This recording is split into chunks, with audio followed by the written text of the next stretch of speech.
Good day sa inyo lahat guys, sa mga followers ko dyan. Nandito na naman ako sa aking vineyard guys. So check lang ko kasi kararating ko lang guys, para matingnan ko yung mga uh, sanga ng mga ubas ko, kung medyo okay pa yung sanga nila. Kasi pwede na sila i-pruning ulit.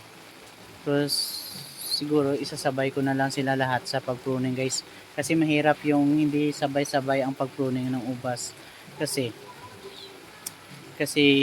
kumukomplek yan sa pagdilig mo, kasi may time pag for example may mga naunang bunga at saka uh, magdilig ka na for harvesting na yung bunga niya, at nakapagdilig ka, so bawal yun guys, kasi masisira yung bunga ng ating ubas, no?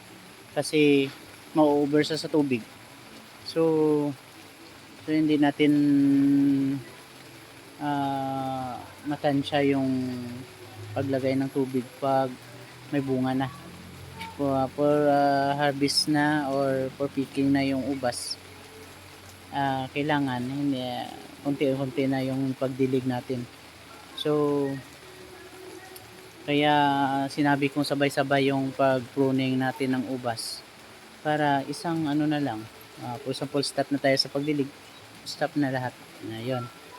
So at yung kasing ubas guys, pag na-over yan ng tubig, for example malaki na siya, pahinog na siya, ma-over siya ng tubig, pumuputok yan, masusobrahan sa tubig guys. Yan, makabitak-bitak yung bunga niya. So ito na yun guys, mga ano ko. So hinahanda ko lang sila sa next pruning guys, kasi noon hindi ko pa nahanda na ano ko sila, na force pruning ko, kaya ganito ang resulta, hindi sabay-sabay. O tingnan mo. May panibagong bulaklak. Yun, may panibagong bulaklak guys. Yun kasi ang pag hindi sabay-sabay.